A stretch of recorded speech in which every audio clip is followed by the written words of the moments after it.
Paz esteja convosco, igreja. Espero que todos estejam bem. Dando continuidade à nossa escola bíblica online dentro do panorama bíblico do Antigo Testamento, hoje nós vamos estudar a lição 11, que fala sobre o livro de Esdras.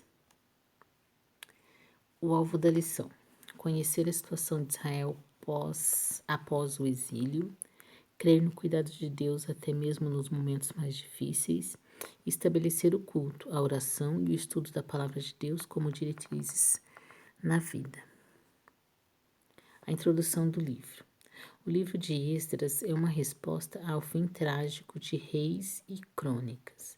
Israel foi derrotado e exilado, mas Deus permanece em plena atividade operando sua vontade por meio de governantes como Ciro, assim como por meio de pessoas simples como Esdras. Esse livro apresenta o início da reconstrução de uma nação e fortalecimento da fé de um povo. Então, o livro de Esdras, ele vem falando sobre a vida de Israel pós-exílio. O que aconteceu? Quando Salomão ele passou o reinado dele para o filho Roboão, o povo de Israel estava decepcionado com o fim do reinado de Salomão, porque ele fez coisas que desagradaram a Deus. Então houve a divisão do reino, como a gente estudou no livro de Reis. Houve o reino do norte e o reino do sul. No reino do norte, todos os reis, conforme a gente lembra, né, eram maus, e no reino do sul, que é o rei de Judá, alguns eram bons e alguns eram maus. Com essa divisão, a Síria acabou conquistando todo o reinado do norte e acabou destruindo o que era de Israel. As tribos de Israel do reino do norte foram todas destruídas. Foi no Império Assírio. Passando um certo tempo, houve o Império Babilônico, que foi quando Nabucodonosor ele foi e destruiu o reinado de Judá, o reinado do sul. Ele foi lá e conquistou o reinado do sul e acabou levando cativo o povo de Israel. Isso tá lá em Jeremias. Isso aconteceu no período do profeta Jeremias, Jeremias 29:10. Se vocês procurarem depois na Bíblia, vocês podem ver.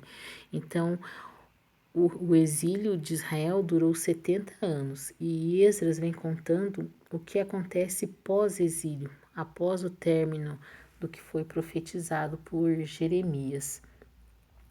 E em 2 Crônicas, no finalzinho de 2 Crônicas, é o início do livro de Esdras. 2 Crônicas 36, 22 e 23, vamos ler para que vocês possam entender. É o início do livro de Esdras. No primeiro ano do reinado de Ciro, rei da Pérsia, para que se cumprisse a palavra do Senhor anunciada por Jeremias, o Senhor tocou no coração de Ciro, rei da Pérsia, para que fizesse uma proclamação em todo o território de seu domínio e a pusesse por escrito nesses termos. Versículo 23. Assim declaro eu, Ciro, rei da Pérsia: o Senhor, o Deus do céu, deu-me todos os reinos da terra e designou para construir um templo para ele em Jerusalém, na terra de Judá. Judá é o reino do norte. Quem dentre vocês pertencer ao povo, vá para Jerusalém e que o Senhor, o seu Deus, esteja com ele. Então Ciro vem e baixa um decreto libertando o povo do exílio e eles vão voltar para fazer a reconstrução de Israel no reinado do sul. A visão panorâmica do livro. Informações básicas. Então, o autor é Esdras.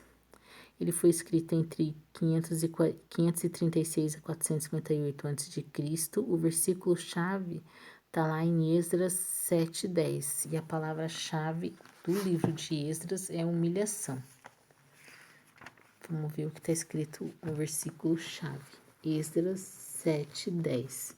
Pois Esdras tinha decidido dedicar-se a estudar a lei do Senhor e a praticá-la, e ensinar seus decretos e mandamentos aos israelitas.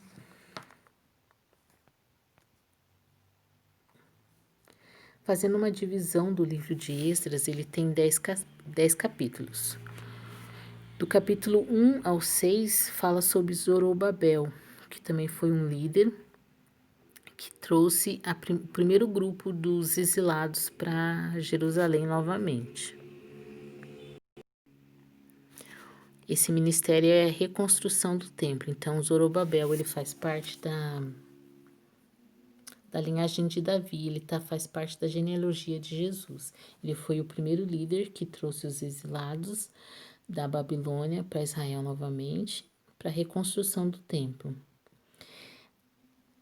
E de Esdras, de 7 a 10, é o segundo grupo que retornou dos exilados.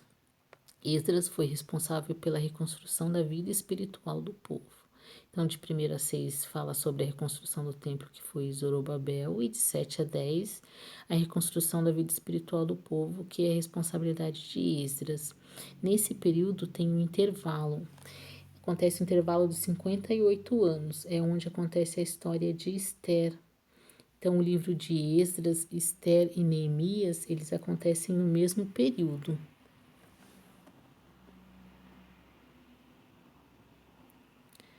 Resumindo o livro em uma sentença, é o seguinte: Zorobabel e Esdras retornam à terra e lideram o povo na reconstrução do templo e da vida espiritual. Então, Zorobabel, ele vem e lidera o povo para reconstruir o templo. Esdras, ele é responsável pela vida espiritual do povo, e Neemias, ele vai reconstruir os muros do templo de Israel, que a gente vai ver na próxima lição, que é de Neemias. E quem foi Esdras? Vamos ver agora, a gente viu que Zorobabel foi um líder que faz parte da linhagem de Davi, né?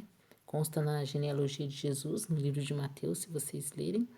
E a gente vai ver agora quem que é Esdras.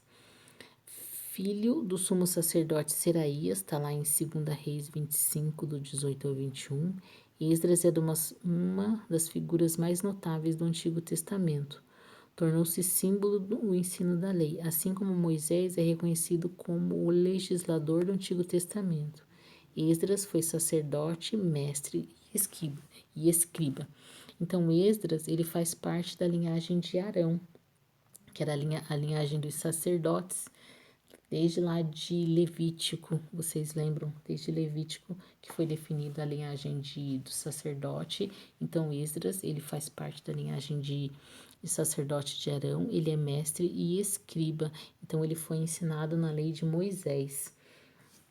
O versículo-chave de Esdras é realmente o que ele é. Ele tinha disposto o coração a estudar a lei do Senhor, praticá-la e depois ensinar o povo de Israel. Tal atitude aliada à oração foi o agente de sucesso do ministério de Esdras no reavivamento espiritual de Israel, conforme foi descrito nos capítulos 9 e 10. O capítulo 9 ele fala sobre a oração de Esdras, né? E o capítulo 10 ele vem falando sobre a confissão do pecado. Então a gente vê, conforme a gente viu no livro de Reis, não há sucesso na vida longe da palavra de Deus e de uma caminhada de fé com ele. Então Esdras ele vem trazendo para o povo de Israel, para a nação de Israel, a importância de ter Deus como centro de todas as coisas, de voltar a ter a atitude de ler a Bíblia, de estudar e de tomar decisões baseadas naquilo que Deus tem para a nossa vida.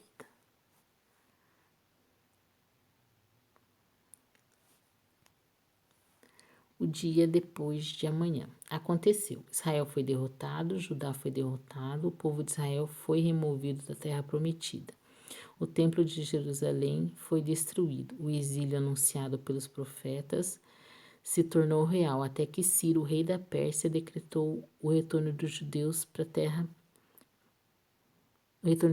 à terra prometida para reconstruir-se o templo. Então, acabou o Império Assírio, acabou o Império Babilônio e agora vem o Império Persa. Mas Deus, quando Ele tem planos para a nossa vida, quando Ele tem planos para a vida de Israel, do povo de Israel, Ele utiliza de pessoas que têm um coração disposto. O rei da Síria, conforme a gente leu lá no versículo de Crônicas, ele ouviu, né, o que Deus queria e se propôs a obedecer. Então, ele libertou o povo do exílio para que reconstruíssem o templo novamente, para que tivessem uma nova vida novamente perante Deus.